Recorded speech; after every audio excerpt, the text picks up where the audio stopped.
fifaliana ho ahy ny mpitandrina sy lofonirina ramboarsona ny miarahaba antsika rehetra zay manaraka ary koa miainy ny fandarana azo antoka fa navotana amin'i Kristy Jesosy na aiza misy anareo satria efa niseho ny famantarana araky voalazany apokalipsy fa misy fizahany-toetra eran'izao tontolo zao apokalipsy toko faka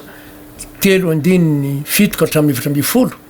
dia ahitantsika zany fizahany-toetra maeran'izao tontolo zao tamin'ny coronavirus hoy Jesosy tany mafy ianao fa afaika fa tany mafy zay nananao efa ho avy Jesosy ka izay no manongana fitorohina hambara ankehitriny satria antomotra ny andro ka dia fisasoavan'Andriamanitra eo amintsika rehetra dia motanteraka amintsika amin'ny fikasana satria ny teny Andriamanitra no torohina hambara dia hivavaka atsika sotranao zay Andriamanitra fa no fahasoavanao sy ny famiramponao dia tanteraka zao fotoana zao dia matoko za manatena tokoa fa na aiza misy an'le olona eran'izao tontolo zao ka manaraka ary mihaino zao fandarana zao dia manokatra amin'ny fony sy ny sainy ianao ary ampafantatra azy zay tokony ino mba atonga azy voamona itselany Jesosy amin'irao ny lanitra satria tsy voafafa mboko fiaina ny anarany ka dia ho anao ny dera ho anao ny saotra anao ny voninahitra Andriamanitra ary amin'ny anaran'i Jesosy Kristy Tompo avy a Nazareta nanaovako zavavako zany saotra Andriamanitra amen alleluia efa nanazava moa ny amin'ny vavaka zay nataon'i Jesosy tsika nivavaka nampianariny nivavaka ao amin'ny Jaona 7:10 dia zao ndray tsika dia andinika ny amin'ny hoe nivavaka fifadiakanina Jesosy dia nampianatra ao amin'ny Mateo 9 mikasika n'izany nivavaka fifadiakanina izany Mateo 9 9:10 ka hatramin'ny 12 ovaky itsika amin'ny anaran'i Jesosy Kristy Tompo zany manao hoe Mateo 9:9 ka hatramin'ny 12 ary raha mifadikanina kianareo aza mety ho tahaka ny mpiatsara velatsy zay malahelo tare fa ary mampisotosoto ny tavany izy mba ho hitan'ny olona fa mifady lazaiko aminareo marina tokoa fifahazany ny valim-pitiany fa ianao kosa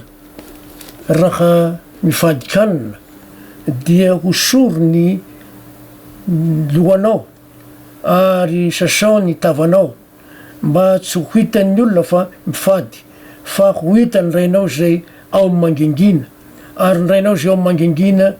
no hamaly anao raha mifadikanina zany a dia nambaran'i Jesosy azo atao fantatr'olona afa tsy ny olona ao atokantrano ihany angamba zay misy any tena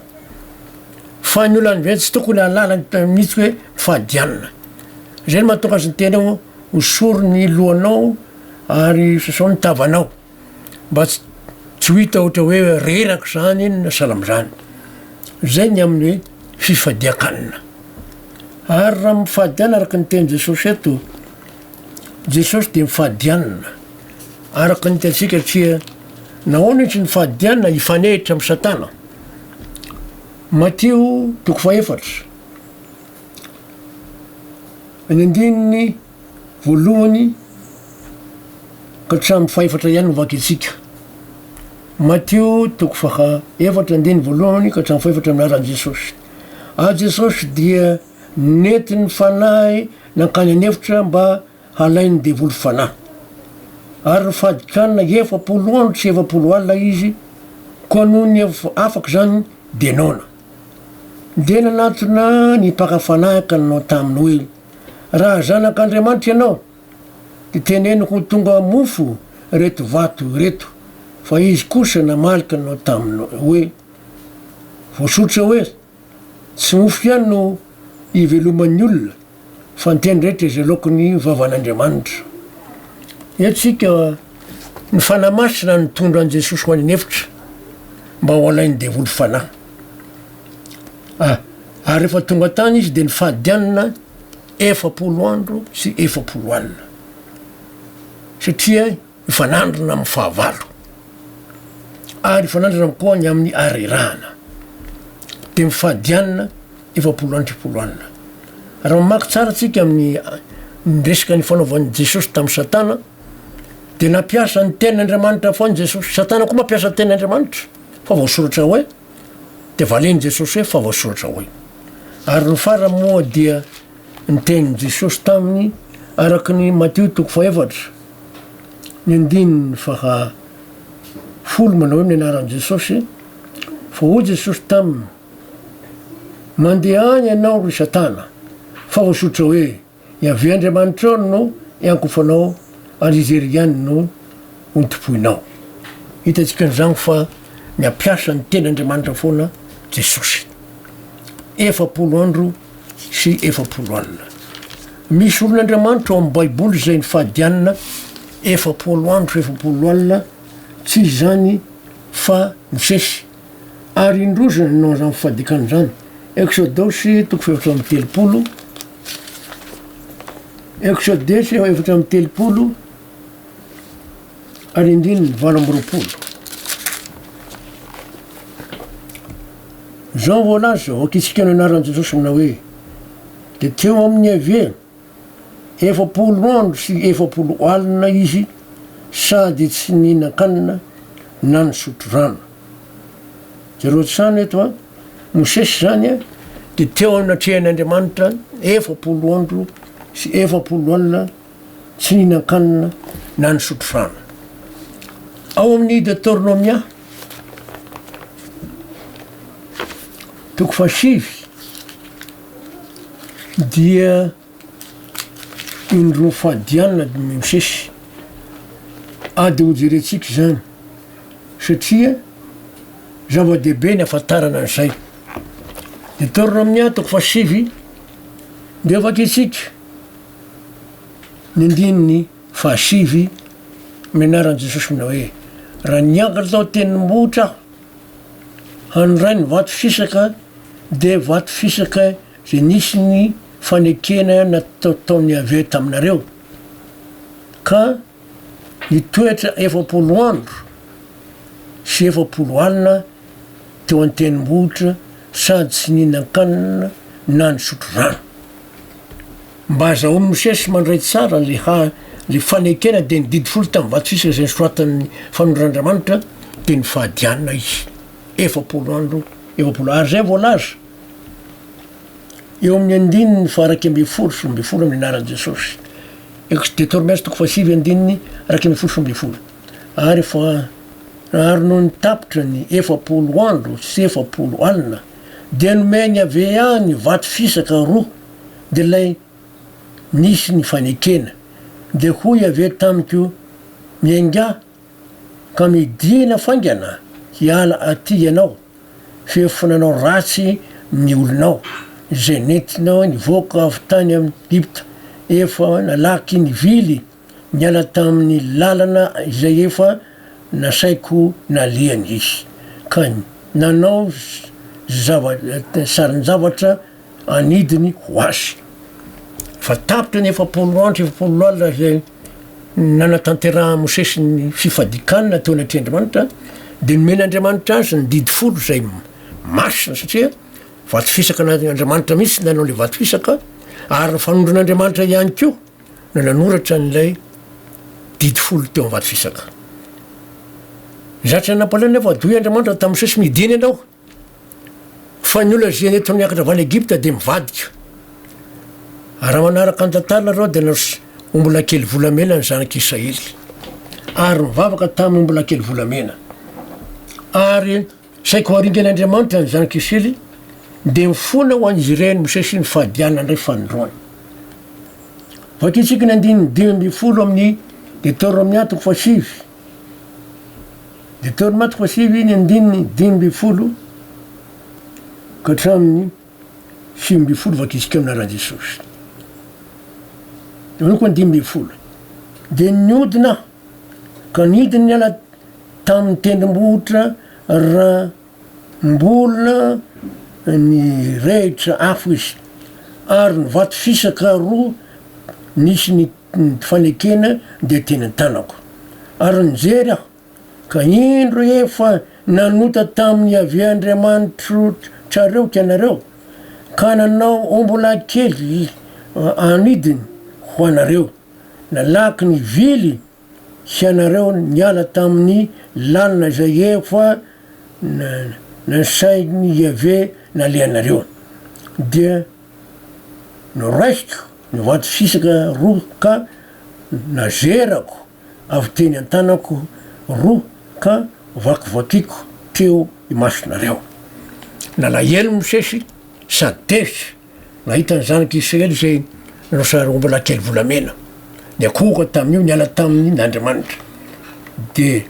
nazerany tamin'ny tany nivany didy folo de mivakivakiny teo anatrehany zanaky Israely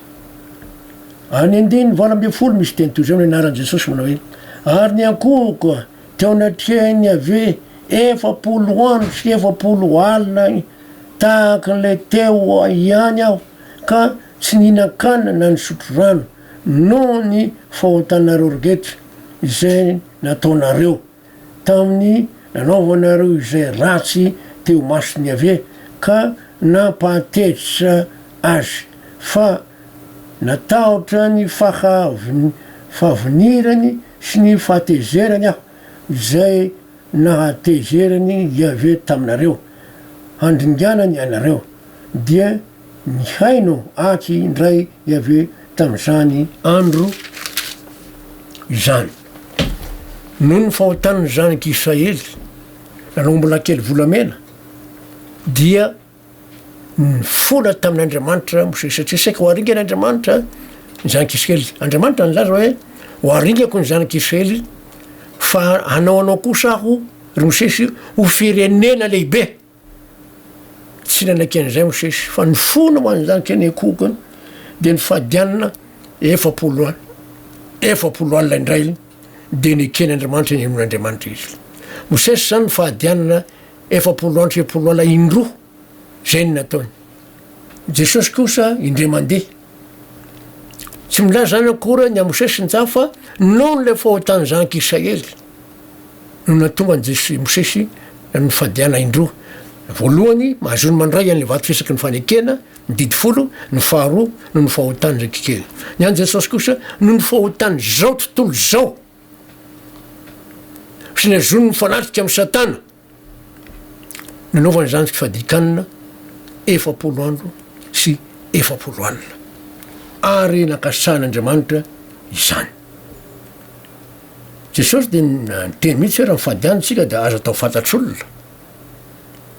Jesosy de nandeha rery tany anefitra Mosesy keo tsy hitany zanaky Israely ny fahadianina fa nampifantarina izy rehefa nanoratra amin'ny bokiny izy nanoratra ny Exodosy izy nanoratra ny Deutéronome izy nambarany io fifadikanina io de tokony mba hodinitsika ao amin'ny Isaia 8:10 de misy teny toy zao ny zanaky Israely no miteny Isaia 8:10 3 ka hatramin'ny fahelina misy teny toy zao amin'ny anaran'i Jesosy nahoana izy zakainy no mifady hoy izy nefa tsy hitanao misy olona mifady any zany de ohatrany tsy mahazo valombavaka izy de zay ny lazay ary nahoana izy zakainy no mampahory ny tenanay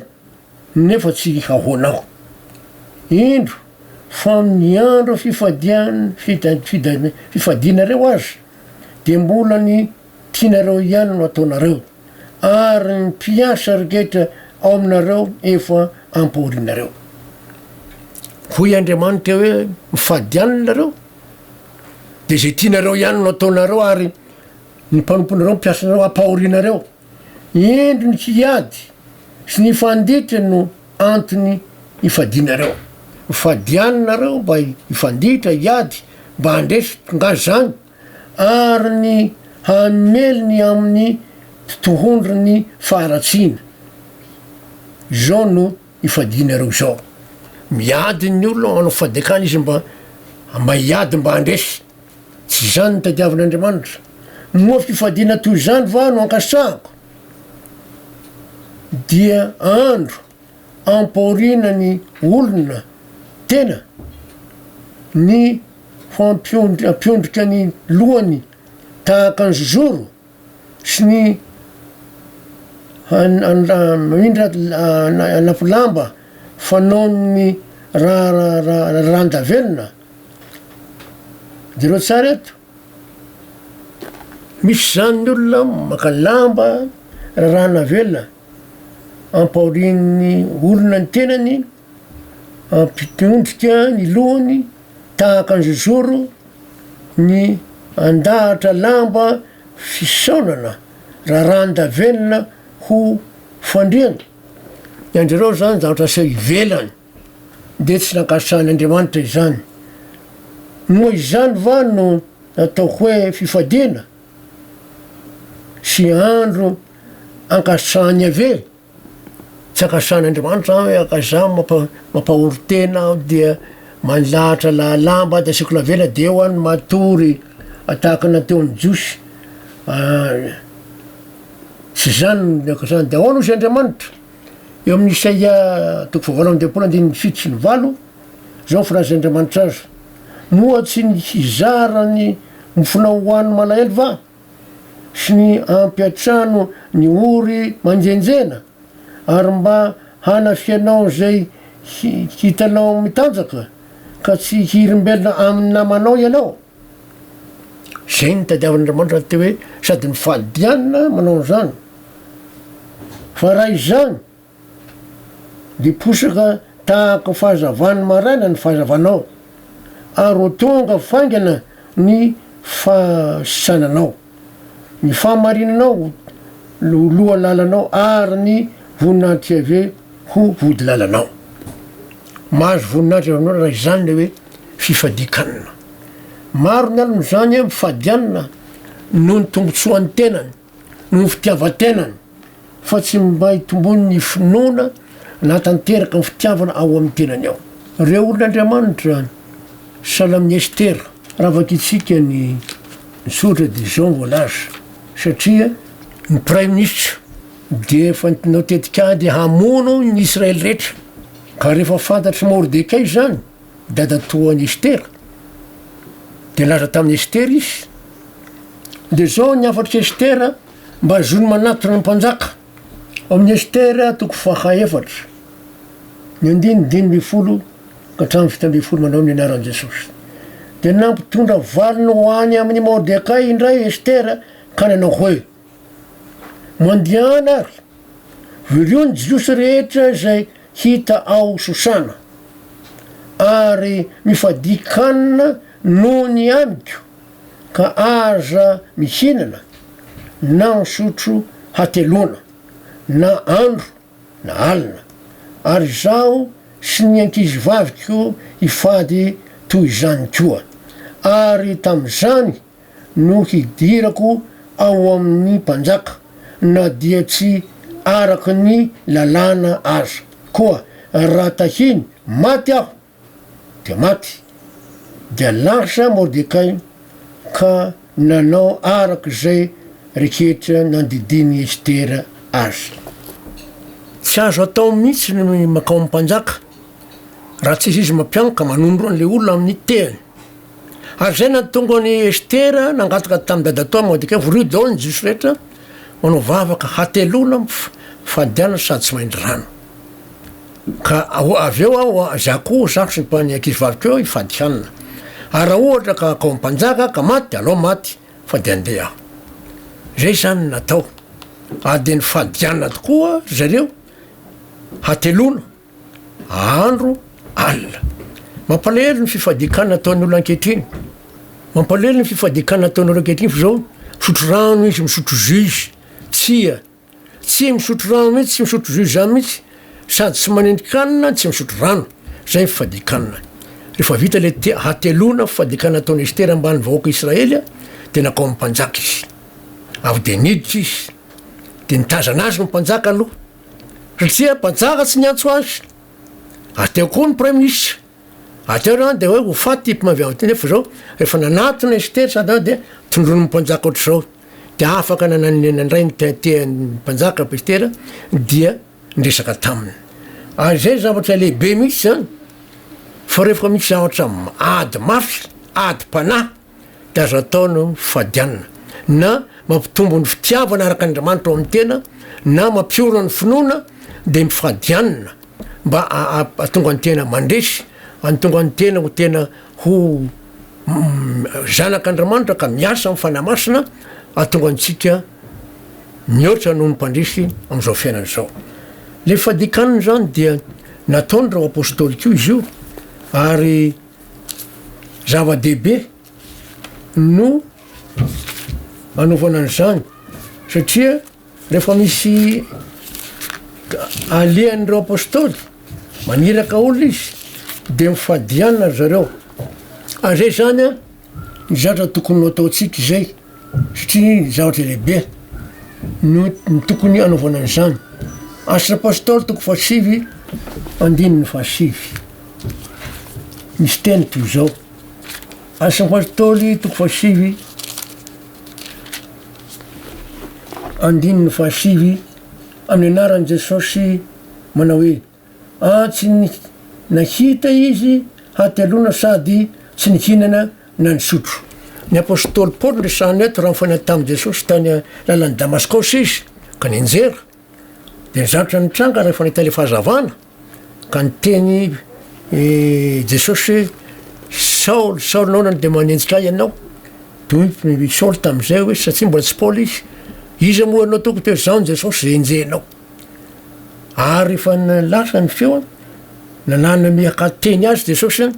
de jamba izy ary tsy nakanina atelona sy atelonandro Saoly de Andriamanitra moa Jesosy moa naniraka naniasa hampahiratra azy. Raha vakitsika koa ny asa apôstôly toko fahatelo amby folo ary de ny andininy rositelo.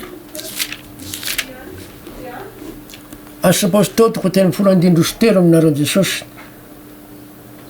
Vakitsika zany aminaran'i Jesosy andininy voalohany ka hatramin'ny fahatelo manao hoe ary teo amin'ny fiangonana tany Antiokia nisy mpaminany sy mpampianatra Barnabasy sy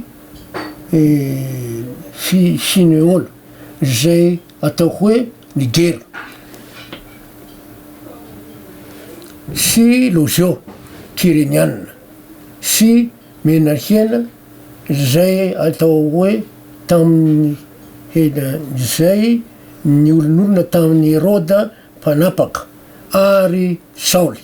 raha nanao fanompoana mpivavahana ho an'ny tompo sy ny fadikanina ireo de hoy ny fanahy masina atokany ho ahy Barnabasy sy Saoly hanao ny sy ny asa izay efa nanirako azy ary rahiko fa ny fadikanina sy nivavaka ary nametra tanina taminy izy de nandefa azy. Ny fanamasina mihitsy no niteny tamin'ny apôstôly atokany io ahy zereo tsany ary raha nanao fanompoam-pivavahana ho an'ny tompo sy ny fadikanina reo de hoy ny fanahy masina atokany ho ahy Barnabasy sy Saoly hanao ny asa. Zereo tsara eto mifanamasina mihitsy no niteny taminy. Mbola misy teny ihany koa raha voalaza amin'ny asa apôstôly efatra amby folo andininy telo amby roapolo. Asa apôstôly efatra amby folo andininy telo amby roapolo zao voalaza amin'ny anaran'i Jesosy ary efa nanendry loholona teo amin'ny isam-piangonana izy de nivavaka sady nifadikanina ka dia nanolotra azy ko an-tanan'ny tompo zay efa ninony. Zereo tsara zany fa nisy teny zatra amin'ny nandefasana ry Saoly Paoly